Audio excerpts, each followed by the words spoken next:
Olá, queridos, paz de Cristo, que a boa mão de Deus esteja sobre a sua vida, sobre a sua casa, e que o nome do Senhor seja, através de você, glorificado, e que você faça diferença nesse mundo vil e pecador, para a glória de Deus, como um luzeiro, como um aço de luz, em meio a uma sociedade corrupta e perversa, torta e deformada, que você seja uma referência para a glória de Deus. Desde já aqui, a minha gratidão a você pela sua audiência, participação e companhia, mais uma vez, mais uma quarta-feira. E aqui já te peço aí, em nome de Jesus, que você diga a sua igreja, o lugar onde você congrega, você mora, você reside, onde você serve a Deus. E se porventura está aí ouvindo muito bem aqui o som aqui da transmissão, se tiver ok, por favor, e diga aí, som ok, pastor, tudo na bênção, vamos tocar aqui o barco. Estamos aqui na operação no dia de hoje para a glória de Deus. Aqui, desde já, quero aqui agradecer aqui a presença sempre contínua e constante aqui da nossa irmã lá de Brasília. É verdade, a irmã Glaucia aqui sempre aqui conosco. A paz de Cristo, minha irmã, Deus te abençoe a sua vida, os seus negócios, que você venha prosperar de modo abundante para a glória de Deus. Viva um prazer imenso ter aqui conosco nessa noite. Também aqui conosco a nossa irmã Cris, boa noite, amada, paz de Cristo, também aqui sempre participando. Queria que você aí, por favor, colocasse aí no nosso comentário se o som está legal, se está me ouvindo bem, por favor. É que eu preciso desse retorno de vocês para começar aqui a avançar na presença de Deus, né? Aqui ressalto que estamos aqui transmitindo de modo simultâneo, tanto aqui no Facebook, bem como no Instagram, e é claro aqui no canal no YouTube, aqui também conosco, maravilha, a nossa irmã também, que olha só que bênção, a nossa irmã, isso, Genilze Ramos, ó, Adevec Campos Elíseos, que bênção, a paz de Cristo, minha irmã, seja bem-vinda, Deus te abençoe muitíssimo. Isso, vamos aqui aguardar as pessoas chegar, aqui a irmã Glaucia já comunicou que o som está ok, tudo na bênção aqui, tocando o barco com alegria, maravilha, né? Hoje estou aqui na minha participação. Estou aqui operando tudo sozinho aqui, Facebook, Instagram, YouTube, né? Aqui hoje eu não tive a companhia aqui da minha filha por enquanto, está a caminho, mas aqui toquei o barco, aqui seguindo aqui a nossa programação, para não perdermos tempo e aqui sermos fiéis ao horário, né? Aqui começando sempre às 10 da noite, nas quartas-feiras. Aqui faço um ressalvo, inclusive, antes de começar aqui a nossa transmissão, efetivamente, que eu acho que trocaria o dia pelas terças-feiras, por conta até dos jogos de futebol que normalmente ocorrem nas quartas-feiras, e competir com o Flamengo, com o Fluminense, a concorrência desleal, né? Então aqui, mas por enquanto aqui, nas quartas-feiras, aqui junto no programa, examinando as escrituras, e hoje já no nosso episódio 5, né? Tá aí, ó, nosso episódio 5, olha que maravilha, porque todos pecaram. É uma afirmação aqui bombástica, poderosa, do apóstolo Paulo, em que ele afirma peremptoriamente, categoricamente, porque todos pecaram, né? E aqui vou mostrar para você o que levou Paulo a fazer essa assertiva tão contundente, tão poderosa como essa aqui, porque todos pecaram. E eu quero aqui inverter um pouco a minha transmissão, né, como sempre faço aqui, mas hoje aqui começar de modo diferente, né? Eu sempre tenho aqui começado assim já abruptamente, direto, já abro aqui o verbo e começo, mas eu quero aqui hoje começar orando por mim, orando por você e orando por esse programa, para que a bênção de Deus esteja presente. É claro que eu tenho minha vida de oração, coloco nas mãos de Deus as minhas atividades, inclusive, claro, que coloco as minhas redes sociais para que ela seja um canal de bênção, mas eu quero começar hoje aqui orando, né, e pedindo que Deus visite a sua casa, a sua vida, e que esse programa não seja somente mais um programa, mas que seja, na verdade, uma extensão da bondade, da graça de Deus na sua vida, e que ele seja para a sua edificação, conforme diz o próprio texto bíblico, para que haja edificação dos santos. Então, aqui eu quero até pedir a você que está aqui conosco, aqui, ó, você, a Glauce, né, a Cris, o meu irmão Batalhão, glória a Deus e aleluia, meu amigo, meu irmão, meu brother, pastor, professor, doutor André Batalhão, ele é responsável, inclusive, aqui, né, pelas artes que eu utilizo aqui no canal. Ele tem aqui me abençoado muito, uma pessoa que tem uma pessoa muito grande aqui. Enfim, meu irmão, estamos aqui, mais um programa, e até você que se tem aí um pedido de oração específico, pode fazer, colocar aí na tela. Aqui vou orar nessa oportunidade aqui, orar um minutinho só aqui orando, mas pedindo a Deus a bênção, viu? Para a sua vida, no nome de Jesus. Aqui sempre participando, olha só, aqui no Instagram, já temos aqui as pessoas também aqui participando, pode também manifestar no Instagram a sua localidade, onde você está, né? Enfim, para que possamos servir a Deus com alegria, maravilha. No Facebook, uma participação também aqui efetiva. Enfim, eu vou aqui orar por você, agora, nesse momento, pedindo a bênção de Deus para que esse programa aqui seja uma bênção para a sua vida. Pai, no precioso nome de Jesus, mais uma vez te peço nessa oportunidade que o Senhor venha estender as suas mãos sobre nós e que essa uma hora que teremos aqui de encontro, de conversa, de bate-papo, seja uma conversa edificante, uma exposição a Deus que venha tocar os nossos corações para que ao final de tudo haja em nós o desejo ardente de te servir e te adorar na beleza da tua santidade. Nós dependemos ardentemente de ti, da tua graça e da tua bondade. Sem ti, nada podemos fazer. Portanto, opere, Senhor. Venha visitar a tua serva que está lá em Brasília, a irmã Glauce, a irmã Cris, ó Deus, também a irmã Genilze, meu amigo, meu irmão, professor André Batalhão, enfim, Pai, todas as pessoas que estão aqui conectadas comigo aqui nessa live, nessa transmissão aqui ao vivo, simultânea, no Facebook, Instagram e no YouTube, que todos sejamos aqui abençoados e que essa palavra venha, ó Deus, atingir pessoas dos 4 cantos da terra. É que eu te peço nessa ocasião, no nome de Jesus. Amém. Glória a Deus e aleluia. Então, vamos lá. Vamos seguir aqui a nossa atividade, né? Nossa atividade, isso com o programa Examinando as Escrituras aos Romanos, porque todos pecaram. Lembrando aqui que já fiz aqui 4 vídeos, né, sobre esse assunto, em que analisei a cidade de Roma, a igreja de Roma, autoria, datação, escritura, fiz uma abordagem mínima sobre o apóstolo Paulo, enfim, aí comecei a abordar o prólogo da carta, que é a introdução, na qual Paulo manifesta algumas questões importantes, que ele desejava visitar a cidade de Roma, que ele orava pelos irmãos romanos, que ele era devedor tanto a grego quanto também aos judeus. Ele também manifestou, né, algumas convicções poderosas, como, por exemplo, aquela que eu não me envergonho do Evangelho de Cristo, que é poder de Deus para a salvação de todo aquele que nele crê, de judeus e também dos gregos, porque nele manifesta a justiça de Deus de fé em fé, como está escrito, mas o justo viverá pela fé. Aqui também expus para você que Paulo apresentou as suas características, né, as suas credenciais enquanto servo de Deus, enquanto apóstolo do Senhor, enquanto enviado de Deus. E também aqui eu comentei com você sobre essa relação profícua, intensa, presente, esse pertencimento de Paulo ao Evangelho de Deus, Evangelho do Filho de Deus, Evangelho de Cristo, e por fim ele fala o meu Evangelho, mostrando que Paulo teve uma vida totalmente vinculada, atrelada ao Evangelho. Quando Paulo cita no versículo 16 e 17 sobre a grandeza do Evangelho, que é o poder de Deus que salva e que através dele a sua justiça é manifesta, ele, portanto, abre as comportas celestiais e mostra-nos o poder do Evangelho. Até aqui fiz só um vídeo comentando sobre o sentido, né, do Evangelho, o que é Evangelho. Você quer saber mais sobre o que é Evangelho? Tem aqui um vídeo anterior sobre essa questão que eu conceituei, essas boas novas. Por que do Evangelho? Porque, na verdade, nós não tínhamos como sermos salvos em função da transgressão que cometemos. Até caberia mais um vídeo sobre o que é pecado, para entender a relação pecado e evangelho, mas aí eu vou me furtar essa questão e avançar.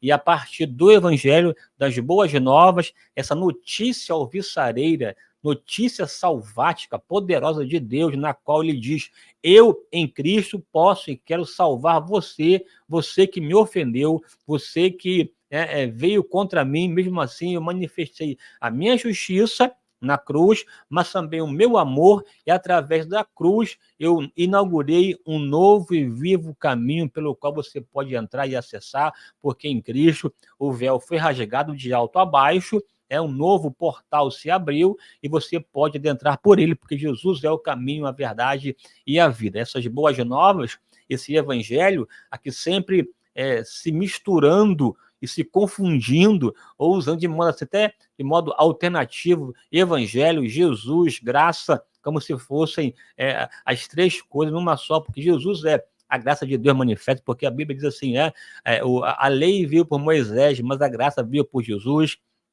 Jesus disse que ele é a salvação, ele é o Salvador, né? Ele veio buscar e salvar o perdido, e a salvação acontece pelo Evangelho, e o Evangelho manifesta a graça de Deus, porque pela graça somos salvos, portanto, esse pacote, Jesus, Evangelho e graça, presente aqui muito forte na carta aos Romanos, e estamos aqui avançando. Então, Paulo aqui, ele abre o coração, né, e manifesta na verdade, a salvação pela graça, mediante a manifestação do Evangelho. E aí ele começa, então, do 18 em diante, mostrar que nós não teríamos como alcançar a salvação em função daquilo que somos e daquilo que fazemos. Em função daquilo que fazemos, não teríamos a oportunidade de alcançar a salvação e viver em paz com Deus. Aqui, quando eu digo salvação, eu digo duas coisas, pelo menos. A primeira é ter o privilégio de conviver, de andar, de se relacionar com Deus. Aqui a minha fala de salvação é esta, né?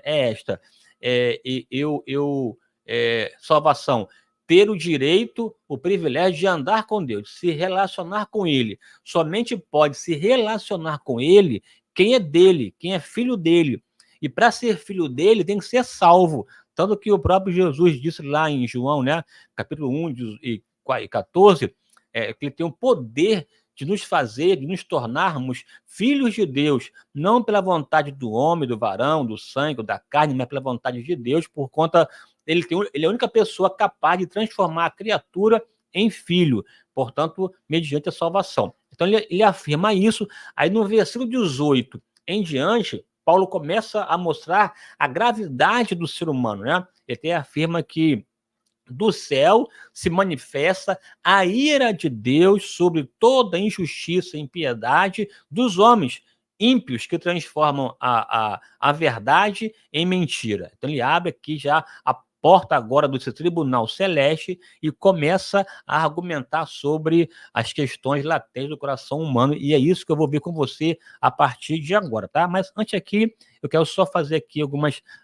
aqui anúncios. Olha aqui, ó, a irmã Cris aqui, ela aqui, na verdade, tá aqui, pede oração para sua mãe, né, para que Deus possa salvá-la, em nome de Jesus. Aqui concordamos com a manifestação de Deus na vida da sua mãe, irmã Cris, e com certeza nós ouviremos boas notícias, tá bom? Então aqui, ó, eu quero aqui te anunciar aqui rapidamente aqui, ó, isso, que eu tenho aqui no canal os podcasts da palavra, que os retomarei ainda esse mês de abril, de modo presencial.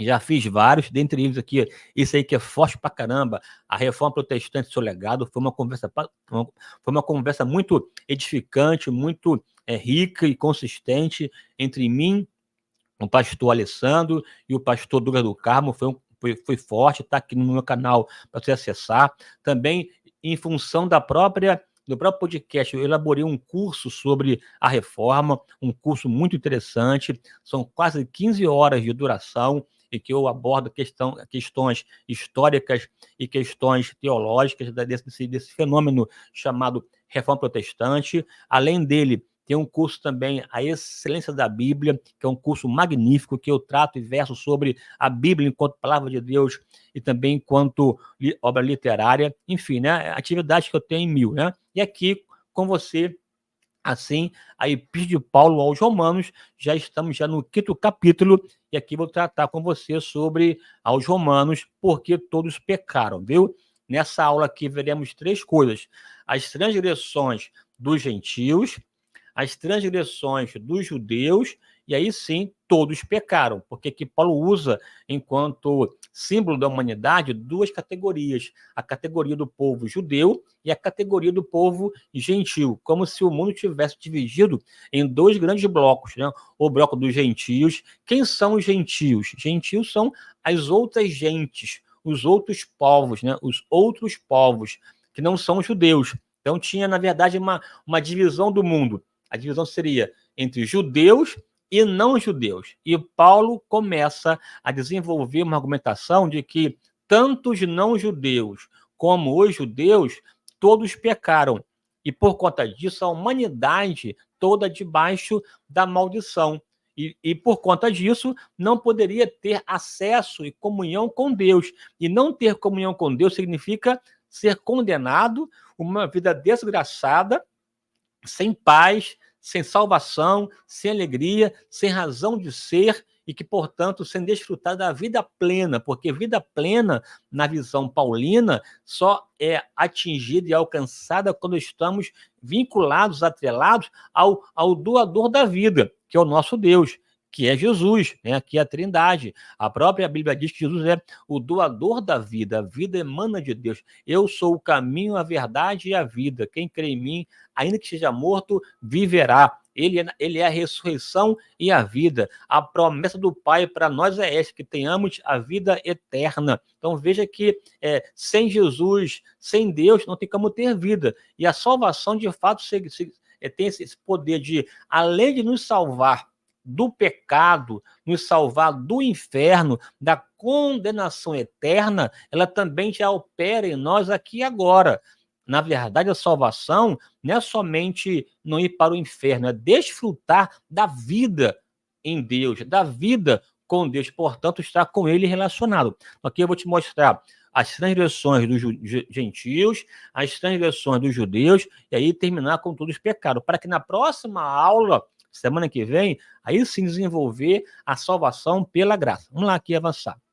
Aí está na sua tela esse texto de agora, né, para você. Olha, após declarar que Deus manifestou sua justiça no Evangelho, Paulo inicia o argumento de que isto foi necessário, maravilhoso, inclusive, e que foi uma demonstração máxima do amor de Deus para os homens.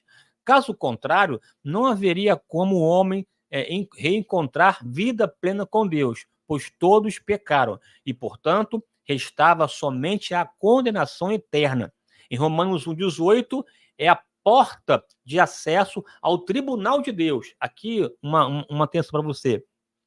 É importante você olhar para Romanos e tentar minimamente ver essa estrutura forense, essa estrutura, né, de um tribunal de julgamento. Aqui trabalha a ideia de lei, de pecado, de absorção, perdão, né? Ele trabalha a dinâmica da condenação, inclusive o termo justificação, que é um termo muito aqui presente, é um termo eminentemente jurídico, em que o réu foi declarado justo, né? Não em função daquilo que ele fez, vou explicar para você aqui, mas esse cenário aqui jurídico é muito presente, tá? Na carta de Paulo aos Romanos. Romanos 1,18, ele abre, na verdade, a porta para analisarmos aqui a real situação do réu, as condenações, né, apontadas, os crimes cometidos por ele e qual seria a sentença. A sentença, mas Deus, enquanto um justo juiz, ele não ignora a justiça, mas manifesta amor. Então aqui veja,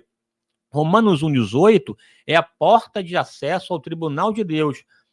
Enquanto o ser humano não reconhece que é pecador, não é capaz de dar o devido valor à salvação pela graça por meio de Cristo.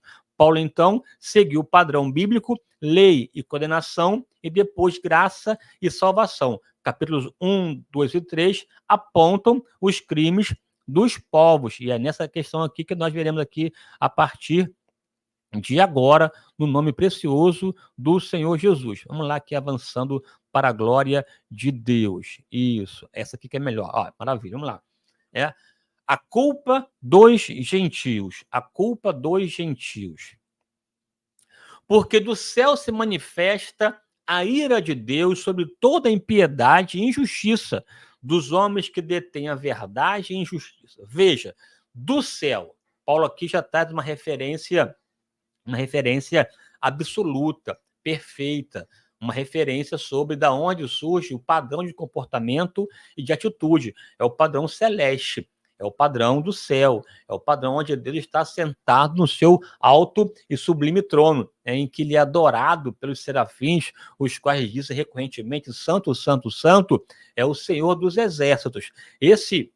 Nesse contexto do céu, onde vem a lei que sobrepuja a terra e sobrepuja, né, o modo de vida da criação, porque, veja, toda a existência terrenal, toda a existência da matéria, ela começa no céu, né, porque Deus é eterno, Deus não veio existir, ele é, e a partir da sua autoexistência, de eternidade a eternidade, chamou a existência as coisas que são, né? Tanto que a Bíblia diz que ele é o eu sou, ainda antes que houvesse dia, ele é. Porque houve um tempo em que nenhum tempo existia. No tempo em que o tempo não existia, Deus é. Porque Deus é eterno, de eternidade a eternidade. O tempo é uma construção, em função da própria construção da matéria. E quando a Bíblia diz assim, né, no princípio criou Deus os céus e a terra, que no momento da eternidade, Deus, pela sua palavra poderosa, chamou a existência o que não existia, e passou a formar os céus e a terra. No princípio criou Deus os céus e a terra. E no desdobramento da criação material, Deus formou o homem do pó da terra e soprou nele, né, soprou nele o seu espírito, né, o fôlego de vida, e ele se tornou alma vivente, carregando imagem e semelhança, e por conta da imagem e semelhança, capaz de governar, de decidir, de ter livre-arbítrio e também de desfrutar, de manifestar alguns atributos comunicáveis de Deus, como santidade, amor, bondade, né? São elementos que o homem pode também manifestar de modo imperfeito, é claro, e de modo relativo, em função dessa participação da criação de Deus nele, ao soprar nas suas narinas, comunicou, né, criando como se fosse, de fato, como é, coroa da criação e uma miniatura, um reflexo de Deus, uma imagem de Deus, portanto, capaz de governar. Não é à toa que a própria Bíblia diz que governe sobre os peixes do mar, as aves dos céus, os répteis da terra, no jardim, colocou para lavrar e guardar o jardim, portanto, capacidade de administrativa, de elaboração, de criação, de governo, uma demonstração de fato que o homem foi o único ser que Deus criou nessa esfera material, capaz de exercer de modo consciente a sua autoexistência, penso, logo existo, e a partir da sua autopercepção poder exercer, planejar, executar e fazer, já mostrando que o homem foi feito de modo perfeito, né? Bem sei que Deus fez o homem perfeito, mas ele buscou para si caminhos de morte. Então, esse desvio comportamental do homem acabou também revelando e trazendo a ira de Deus. E quando a Bíblia diz a ira de Deus, é uma expressão teológica, não é que Deus é um ser irado, um ser iracundo. A ira de Deus, o Deus irado, é esse Deus que é contra a injustiça, que é contra a impiedade, que é contra um comportamento vil, né, transgressor. Olha, veja aqui as palavras, né? Transgredir é ultrapassar os limites, né? Impiedade é agir sem lei, ímpio, né? Iníquo é aquele que não age sem lei, age sem anomia, porque nomes tem a ver com lei, anomia tem a ver com a negação da lei, que não vive de acordo com o padrão de Deus. E essa impiedade, essa iniquidade, esse comportamento injusto, né, que na verdade é contra a justiça, isso tudo atrai a ira de Deus. E a ira de Deus nada mais é do que a sua santidade judicial. Quando você para pensar na santidade de Deus, a santidade dele nos remete a duas questões. A primeira questão é sobre a sua própria separação. Deus acima de tudo e de todos, um Deus distinto, separado, incomparável, inigualável, único, exclusivo, Deus único e verdadeiro, esse Deus que é sui generis, ninguém pode se comparar a ele, está de fato acima da criação, a sua santidade, portanto, atinge e nos remete a sua transcendência, o seu aspecto transcendental, que transcende, né, transcende a vida humana, que descola da criação, da criatura, que, portanto, é um ser tremendo, é um ser misterioso e totalmente grandioso, esse luminoso, né, aquela é uma leitura aqui mais na teologia, mais do que alemã, esse luminoso que é ao mesmo tempo tremendo, que provoca fascínio, né? E provoca temor e tremor, mas ao mesmo tempo nos fascina, nos atrai para ele. Esse Deus tão poderoso que faz o monte fumegar, cujos montes se derretem como cera na sua presença, tem a ver com a sua santidade, a sua separação. Esse Deus que habita nas alturas, mas também a sua santidade tem a ver também com essa santidade judicial, que chamam de justiça.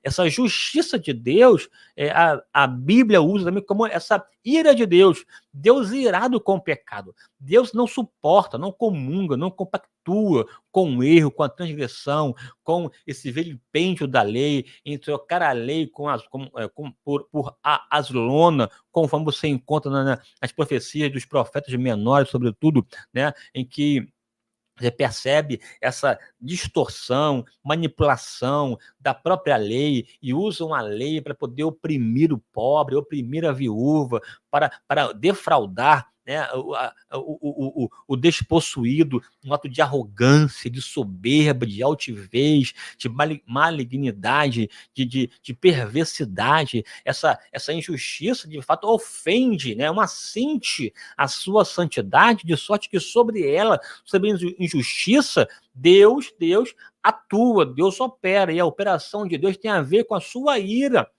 Veja, Deus jamais em tempo algum vai bater palma ou ignorar o pecado. A Bíblia diz que a alma que pecar, essa morrerá. Aqui tem a ver com a responsabilidade pessoal, individual. O próprio texto lá do Gênesis, quando Deus criou Adão e colocou no jardim, você pode comer de todas as árvores do jardim. Veja a riqueza, a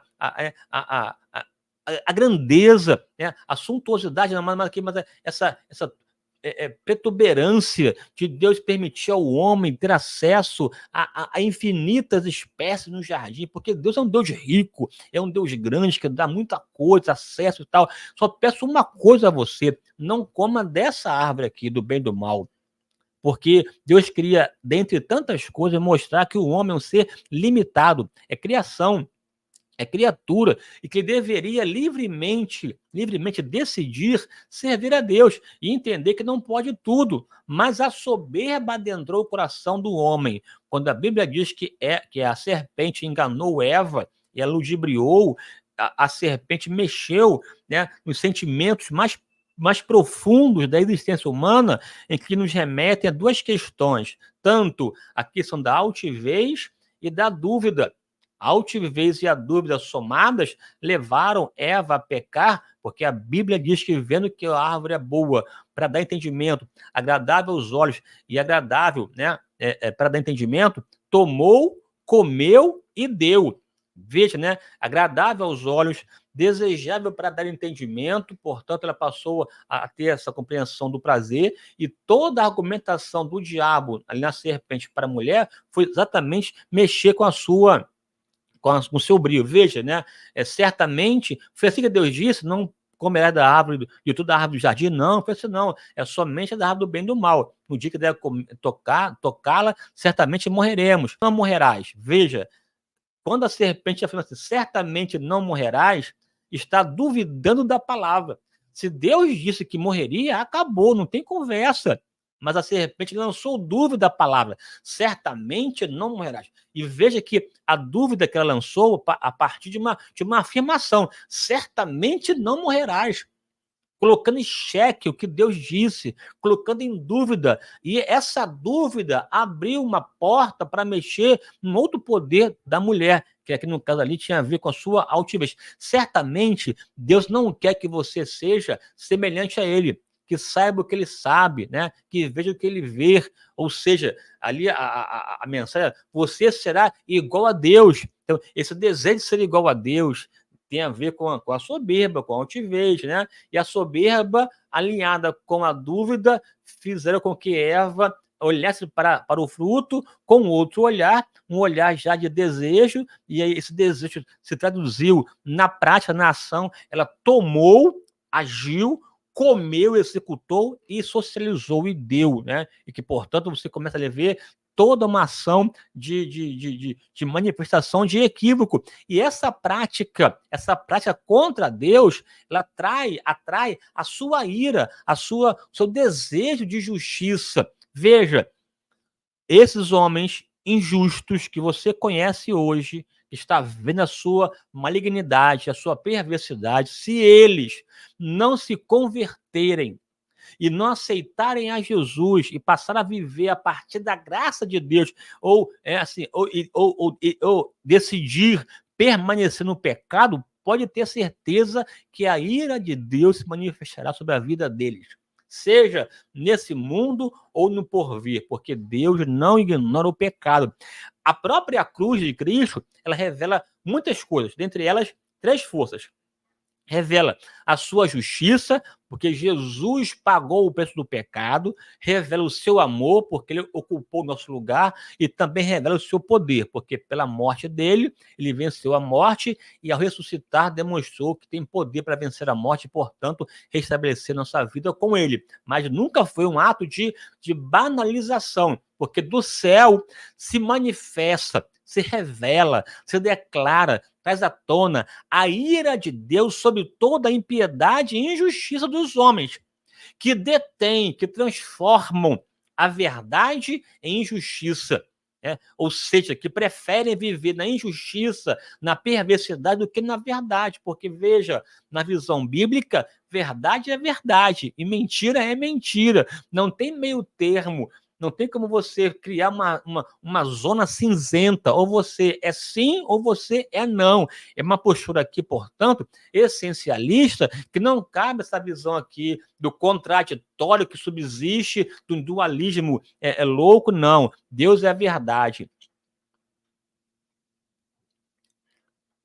Ele é um Deus único e verdadeiro, e, portanto, cabe a nossa vida se encaixar. E aqui começa Paulo a mostrar, veja, do céu se revela a ira de Deus contra toda impiedade e injustiça dos homens que detêm a verdade e injustiça. Deus não tem culpa. Deus não é culpado das mazelas, das crises, das catástrofes que acontecem no mundo, da morte prematura ou da doença que atinge as pessoas, desse mal que hoje é muito presente no mundo. Deus não tem culpa disso. Ah, mas porque se Deus é amor, porque Deus permite, porque Deus aceita. Deus não tem culpa. Deus criou o homem bom, perfeito. A Bíblia diz categoricamente: e fez Deus o homem e viu que era muito bom, muito bom.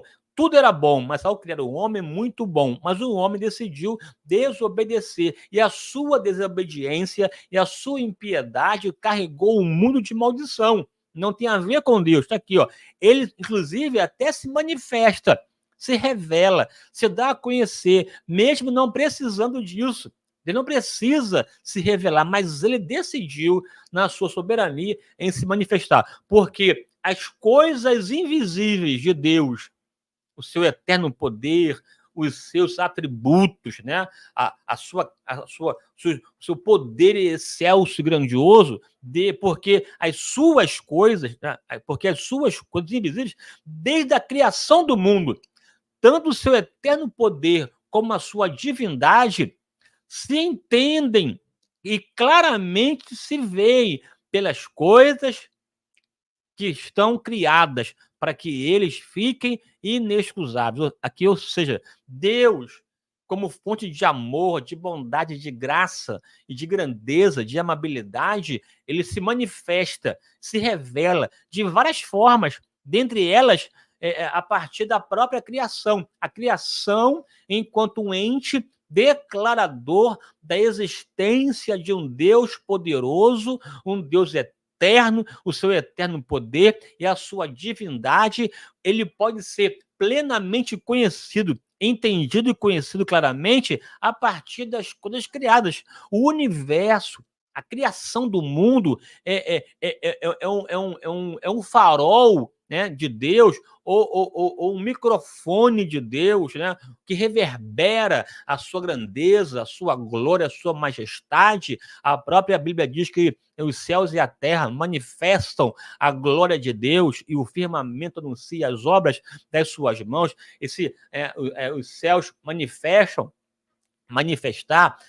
revelar, declarar, desnudar, tirar o véu. Você consegue desvelar e contemplar esse Deus maravilhoso, porque cada dia é um bradar de Deus, é uma voz que Deus ecoa nesse mundo, mostrando a sua grandeza e majestade. Como é maravilhoso entender e compreender a dinâmica da existência, essa ecologia na qual estamos inseridos e nos maravilhamos com a harmonia da criação, né? A distância entre a Terra e o Sol perfeita, mais próximos morreríamos queimados, mais distantes morreríamos congelados. Na própria órbita dos planetas, elas atuam de modo tão perfeito a possibilitar a vida na Terra.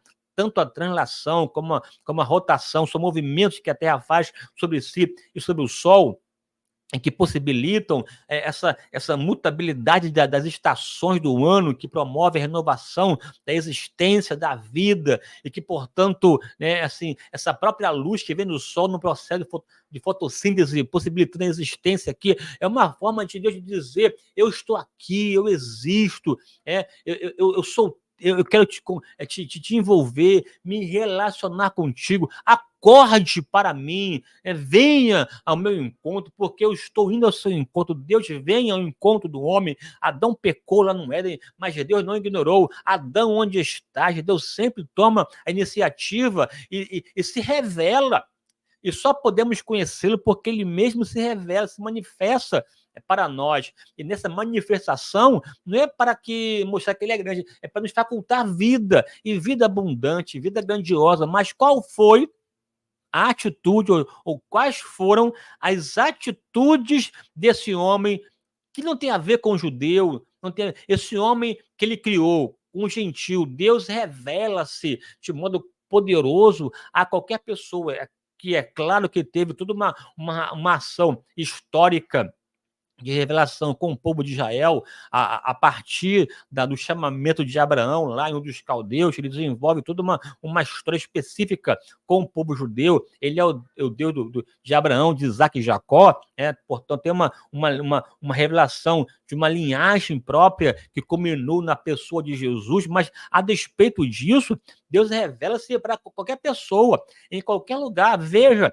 até o próprio Abraão, ele deu o dízimo, entregou o dízimo a Melquisedeque, né? E Melquisedeque o abençoou.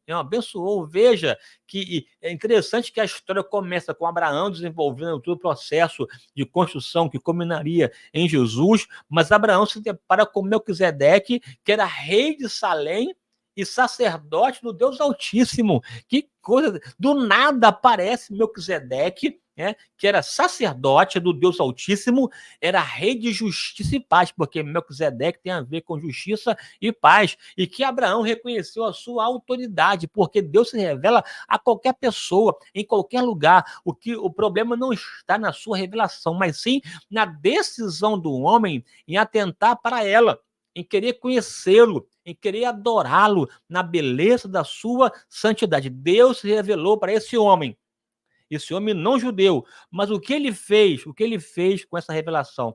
Quais foram as atitudes desse homem para com Deus, para com a sua palavra? Veja aqui na tela para você aqui as atitudes dos gentios, né? Primeiro, não glorificaram como Deus. Deus se revelou, se manifestou, ao invés desse homem ir ao encontro de Deus, o que ele fez? Não o glorificou, não deu a devida honra, não deu a devida graça, simplesmente banalizou, desdenhou, ignorou, não deu glória, não glorificou, não honrou a Deus, não lhe deram graças, porque veja, a existência, a vida é um milagre. Você está aqui me ouvindo nessa noite, né? você ter a sua existência. A vida é um dom de Deus, a vida carrega bondade, carrega graça, carrega favor de Deus, essa graça proveniente que até nos prepara para nos aproximarmos dele. Ele toma iniciativa e vem ao nosso encontro, e eles simplesmente ignoraram, que com a ignorância de Deus. Aqui ignorar é não querer conhecer, não querer ter intimidade, não querer se relacionar, né? Esse não conhecer tem a ver com decidir não viver para, decidir não ter intimidade, não, não conhecer a Deus, não é somente conhecer de cabeça, é conhecer de envolvimento, de relacionamento íntimo. Não deram graça. Seus discursos, as suas falas, os seus ensinos, conceitos se desvaneceram, pensamentos fúteis. Aí, ao invés de glorificar a Deus, começaram a dizer que Deus não existe, ou que Deus é um objeto, é uma coisa, é um animal. Começaram a devaneio, né? Porque, inclusive, devaneio com base na sua própria soberba. Aqui, Paulo está no contexto, né, aos Romanos, em que ele está, inclusive, em Corinto, e, portanto, convivendo com a dinâmica da filosofia grega e também da sua reinterpretação na filosofia romana, e esses homens zombando de Deus. Você pode ver, encontrar os textos antigos, né, do primeiro século, bem como do segundo século, em que todas as vezes que eles se referiam aos cristãos, sempre de maneira jocosa, de maneira ridicularizando, o próprio Marco Aurélio, do segundo século, é um grande imperador do Império Romano, um homem muito sábio, muito culto, um estoico por excelência, escreveu até uma obra chamada Meditações, e se refere ao povo cristão como um povo indolente, um povo teimoso e ignorante, como se fosse uma pessoa sábia, porque estava acima, no topo do saber, um pensamento de fato que zomba, porque qualquer pensamento, qualquer ideologia, qualquer ideia que negue o poder, a grandeza de Deus, é uma idiotice, é um pensamento vão, é um pensamento fútil. Né? Por mais que seja vestido de uma bela roupa ou de uma bela roupagem, mas se negou a sua grandeza, é elucubração, é idiotice, é pensamento de louco, porque a Bíblia diz que diz o louco no seu coração não há Deus. Negar a sua existência, negar a sua grandeza é uma violação da sanidade, é uma violação da própria razão.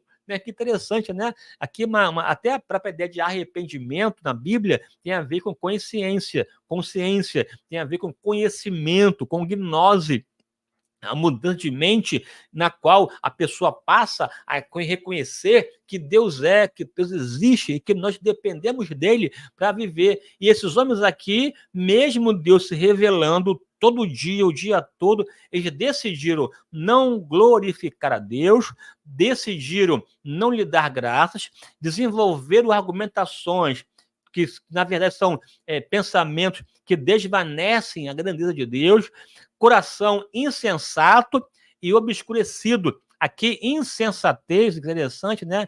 Insensato é alguém que perdeu a sanidade, perdeu o senso, é um louco. É um metencapto, alguém que não usa, né, a razão na sua inteira, porque racionalmente, na luz da razão, é possível reconhecer que Deus é grandioso e majestoso, que, portanto, dependemos dele.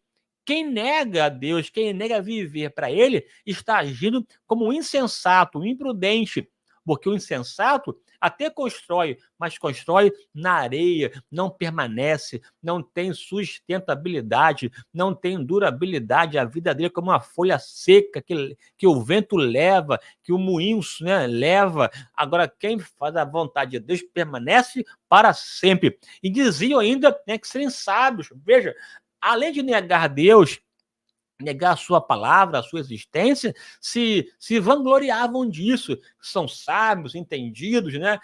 Deus confundiu a inteligência do inteligente, né? A sabedoria do sábio, porque, na verdade, a sabedoria, ela começa, desenvolve, se consolida, entendendo que o temor de Deus é o princípio da sabedoria. Os loucos que ignoram isso. Esses homens aqui Deus manifestou, se revelou, mas eles preferiram andar na ignorância. E quando há essa negação de Deus, quando Deus é ignorado, né, desdenhado, outros deuses entram no espaço. Ou a pessoa se faz do próprio Deus, ou começa a criar divindade, porque no coração do homem há essa lacuna aqui na existência em que ele clama e anseia por Deus e viver com o divino. Como ele negou esse Deus, em função da sua arrogância soberba e da sua dúvida, colocou no lugar de Deus outros deuses. Está aí, ó. Mudaram a glória de Deus incorruptível em imagem corruptível de homens, de aves, de quadrúpedes e de répteis. Veja, ao invés de adorar o Criador, passaram a adorar a criatura, de modo que até animais, até répteis, resultados ou fonte, né, ou alvos de adoração. Veja que interessante, quando nós adoramos um Deus grande, como é o nosso Deus, e o servimos na beleza da sua santidade, a nossa vida também é engrandecida, é desenvolvida, porque em Deus nós somos elevados.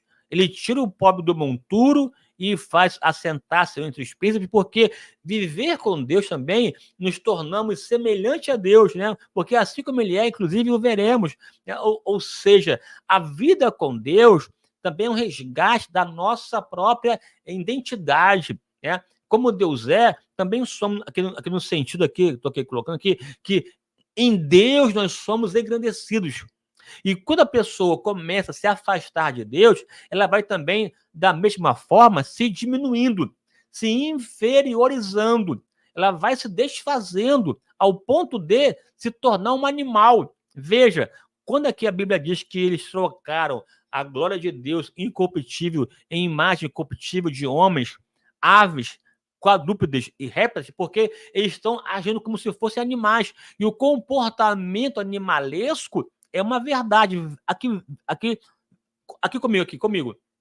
Veja a atitude do filho pródigo. Ele estava na casa do pai, filho do pai, desfrutava de vida plena com o pai e decidiu ir para um lugar distante. Ignorar a referência, ignorar a casa do pai, a sua lei, a sua vontade, e ir para um lugar bem distante no qual não houvesse ideia de Deus. Lá ele foi se degradando, e à medida que ele foi se degradando ao ponto de ter fome e miséria, desejou comer comida de porcos. Ao invés de ser semelhante a Deus, tornou-se semelhante a um porco, para mostrar para você essa degradação da existência. Quando a pessoa se aproxima de Deus, ela se aquece, ela é amolecida em Deus e passa a revelar, refletir Deus na sua atitude. E da mesma forma, quando a pessoa se afasta de Deus, ela vai se animalizando. E ao se animalizar, ela perca a consciência de si e do outro. Tanto é verdade que o homem, no seu estado animalesco, as pessoas, para ele, são coisas, as quais ele pode tomar, se apoderar, até dilacerar, como se fosse, de fato, um animal irracional, que está distante de Deus. E cada Deus que ele começa a criar é um reflexo do seu próprio ser. A sua psique manifesta na sua adoração, quando adora réptil, adora quadrúpede, adora pessoas, aves, ele vai se bestializando, porque decidiu se afastar de Deus e cai em densas trevas, e vai se entenebrecendo no entendimento. O entendimento obscurecido em função da gravidade do pecado e do comportamento rotineiro do seu crime, do seu erro, do seu abandono. Se ele não botar o pé no freio e decidir voltar para Deus, as densas trevas dominarão o seu coração e a sua existência. Aqui, mais uma aqui, avança aqui, ó. Coração insensato e obscurecido. Aqui, ó. Mudaram a verdade de Deus em mentira. Não importaram de ter conhecido o conhecimento de Deus. E não se importaram de querer conhecer a Deus. Ou seja, eles decidiram viver sem Deus. E ao viver sem Deus, começaram a praticar perversidade na vida. Resultado. Decisão própria. Veja, Deus se manifestou, se revelou. Eles ignoraram a revelação de Deus e, ao invés disso, buscaram para si realizar suas próprias vontades. Aí vem a consequência, porque é assim, o que fazemos, colhemos, plantamos. Resultado, Deus também os entregou às suas concupiscências do coração, ou seja, as vontades deles sobrepujaram a vida com Deus e Deus deixou o barco correr. Então, já que vocês querem se afastar, vocês vão ver que vocês vão sofrer. Deus também, porque Deus não obriga ninguém a servi-lo. Servir a Deus, amar a Deus, é de livre e espontânea vontade, decisão livre do coração, porque Deus nos deu livre-arbítrio e poder para decidir. E Deus os entregou. Desonraram seus próprios corpos. Começaram, então, como eles se afastaram da verdade, a mentira, a distorção, o engano tomaram conta do seu coração, eles perverteram a sua prática e até perderam a própria análise ou realidade de sua própria existência anatômica. Deus os abandonou às paixões infames. Eles mudaram o uso natural, ao contrário da natureza, ou seja, vivendo como vive animal. Nós somos diferentes dos animais irracionais, porque somos racionais. A nossa alma é uma alma desenvolvida, capaz de ter sentimentos, de vontade e razão. Nós somos os únicos seres existentes nesse planeta capazes de pensar, de refletir e, portanto, não agir por instinto. Mas isto é uma decisão nossa. Se o homem anular a sua inteligência e a sua capacidade de entender que Deus é, porque aqui inteligência tem a ver com o reconhecimento de que Deus é, ele vai se bestializando. E ao se bestializar, ele vive como animal. E o animal racional é sem limites, é insaciável e, portanto, sem limite, porque uma pessoa insaciável, ela é também uma pessoa sem limite.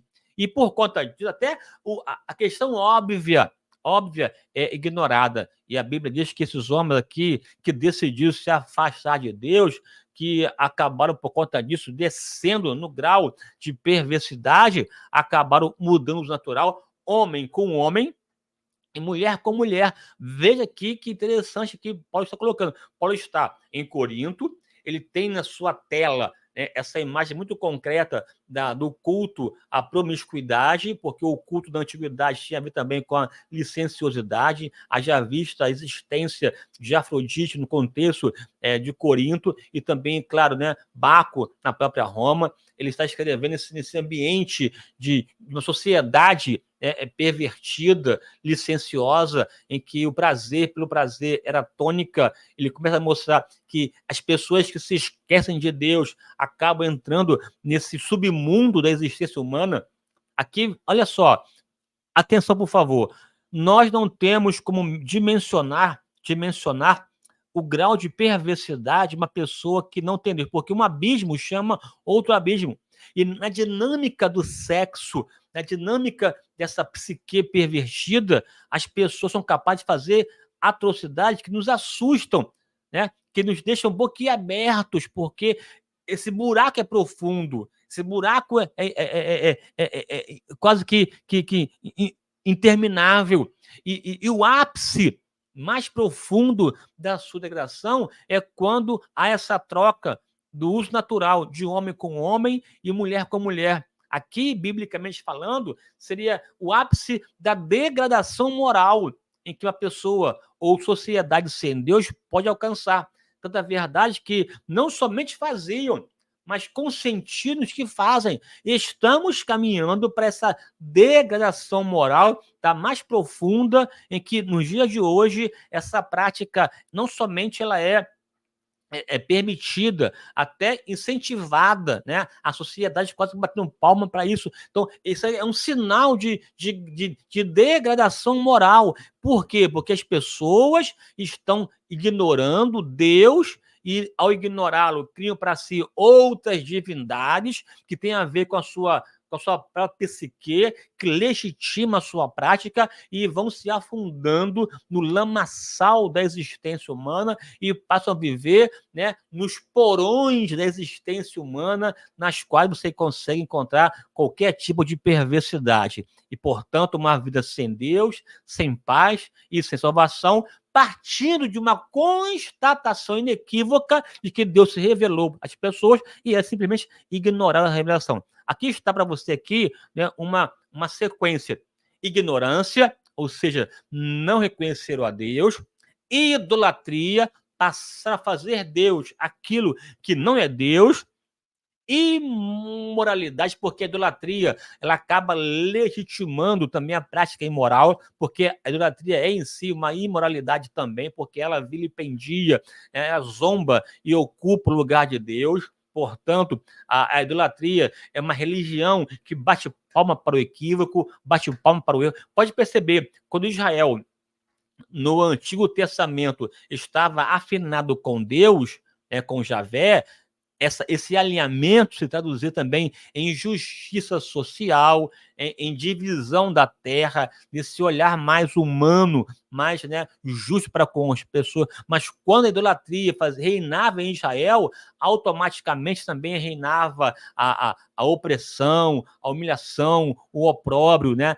esse vilipêndio da existência humana, porque a idolatria acaba sendo também uma legitimização do processo pecaminoso que o homem carrega na sua alma, essa alma sem Deus. Então vem ignorância, longe de Deus, e um caminhar para a idolatria, imoralidade, impenitência, ou seja, a pessoa não quer mudar o comportamento, ela passa a justificar o seu equívoco e, por fim, se torna uma pessoa inexcusável, sem desculpa diante de Deus, porque Deus sempre se revela e se manifesta. Assim está esse homem. Aqui é um texto em que Paulo cita uma enormidade de pecado, uma lista de transgressão, em função desse afastamento de Deus, em que ele mostra aqui, por A mais B, que esse homem é digno de condenação, é digno de castigo, é digno de inferno, um homem sem luz, sem paz, sem Deus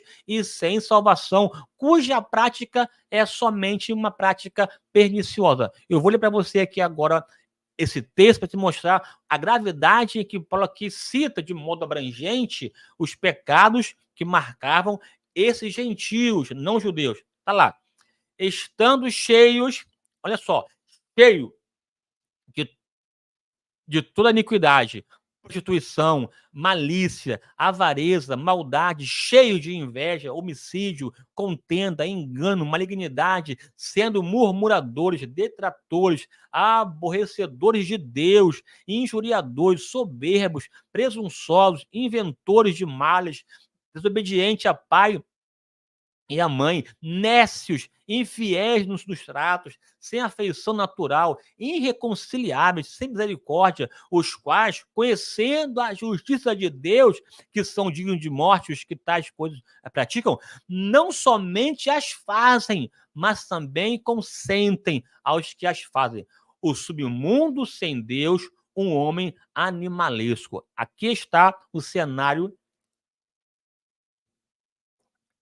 que Paulo pinta desse homem não judeu, que Deus se revelou, ele ignorou, decidiu idolatria, imoralidade e se aprofundar nesse abismo da existência humana, sem luz, sem paz, sem salvação e vivendo bestialmente como se fosse um animal. Portanto, não tem desculpa diante de Deus, nem sequer se pode querer se justificar diante dele. Aí que entra aqui agora a culpa do outro povo, que é o povo judeu. Tem o povo judeu e os não judeus, gentios. Os gentios pecaram, mas os judeus, da mesma forma, e até pior, na verdade, porque esse judeu teve de Deus revelações profundas, teve de Deus manifestação da lei. Esse povo até fez um pacto com Deus, circuncidou a sua carne, recebeu toda a revelação dos profetas, da lei, o decálogo, uma manifestação de Deus poderosa para esse povo. Ao invés desse povo né, está mais próximo de Deus, se tornou um povo hipócrita, um povo impenitente, um povo obstinado e que até o nome de Deus é blasfemado no mundo por causa de vocês. E Paulo aqui, com muita habilidade, com muita sabedoria, ele pontua e argumenta que até os judeus também são culpados, né? Culpáveis e são merecedores da condenação. Por quê? Agiram, né? O povo judeu agiu de modo hipócrita, de modo obstinado, e ao invés de avançar na lei, essa lei acabou sendo um peso para ele, porque essa revelação que desenvolve mais responsabilidade acabou colocando um peso a mais sobre eles, e eles não tiveram condições de carregar, portanto também pecaram. Aqui na sua tela o texto sobre a culpa dos judeus, né? Diz lá o texto para você aqui, nessa ocasião aqui, veja. Ó, portanto, és inexcusável, ou sem desculpa, quando julgas, ó homem, quem quer que sejas, porque te condenas a ti mesmo naquilo em que julgas a outrem, pois tu que julgas faz o mesmo. Ou seja, vocês sabem o que é certo, vocês sabem o caminho. É tão verdade que vocês julgam os outros. O problema é que vocês julgam os outros, portanto, concordam com o erro, né, com o equívoco, que tal prática é equivocada. O problema é que vocês condenam, mas fazem a mesma coisa. Ao se referir aos judeus, do 12 ao 17, Paulo demonstra que eram culpados. Eles desobedeceram a Deus e, inclusive, se recusaram a reconhecer e confessar seus pecados. Os profetas do Antigo Testamento foram perseguidos por causa de Israel, por acusar Israel de pecar. E Jesus foi crucificado pelo mesmo motivo. Paulo aqui convocou 4 instrumentos para provar a culpa do povo judeu. Tenta aqui, ó. Os gentios, vocês os condenam, verdade, maravilha, beleza. Porém, vocês condenam, mas cometem os mesmos equívocos. Aponta o erro, mas ao apontar, ó, tem 3 para cá, acusando o pecado dos judeus. Eles condenavam a prostituição e se prostituíam. Condenavam a idolatria e praticavam também a idolatria. As bênçãos de Deus, os oráculos de Deus ao povo judeu redundam em responsabilidades. Eles ignoraram. Mas, segundo a tua dureza do teu coração, impenitente, entesouras ira e manifestação do juízo de Deus. Veja, a dureza, a obstinação, a teimosia, essa lei de Deus, na verdade, que é perfeita, revelou a imperfeição desse homem, desse judeu. Quanto mais próximo da lei, acabou mostrando a sua imperfeição. E aqui Paulo vai depois argumentar que essa lei, que é perfeita, que colocou um peso pesado nos ombros dos judeus e de todas as pessoas que querem viver pela lei, e essa lei é incapaz de mostrar, de salvar, de curar, somente passou a ser o ministério de morte porque denunciou o pecado, né? A lei, portanto, revelada. Então, você que ensina aos outros, não ensina a si mesmo. Você que prega contra o furto e furta, e a própria circuncisão, que era um sinal na carne de fidelidade assumida para com Deus, mas que não foi cumprida. E Paulo até vai afirmar que a verdadeira circuncisão não é da carne, é do coração, né? Estou aqui já avançando por conta do horário. Aqui veja. Pois que somos nós mais excelentes? De maneira nenhuma, pois já dantes demonstramos que tanto judeu como gregos, todos estão debaixo do pecado. Olha só, já demonstramos, por A mais B, que tanto judeus como gregos, todos estão debaixo do pecado. Como está escrito, não há nenhum justo sequer. Ou seja, tanto um quanto o outro, todos, nenhum, não há nenhum justo sequer. Aí Paulo aqui afirma o comportamento humano, cuja boca está cheia de maldição e amargura, os seus pés são ligeiros para poder derramar sangue, seus caminhos há destruição e miséria, não conheceram o caminho da paz, não há temor de Deus diante dos seus olhos, ou seja, homens sem limites, insaciáveis, impenitentes e, é claro, inexcusáveis. Portanto, ninguém poderia se salvar. Ninguém que vai para o inferno vai porque foi injustamente. Toda pessoa que for para o inferno vai porque mereceu. Na verdade, o que nós merecemos seria o inferno, né?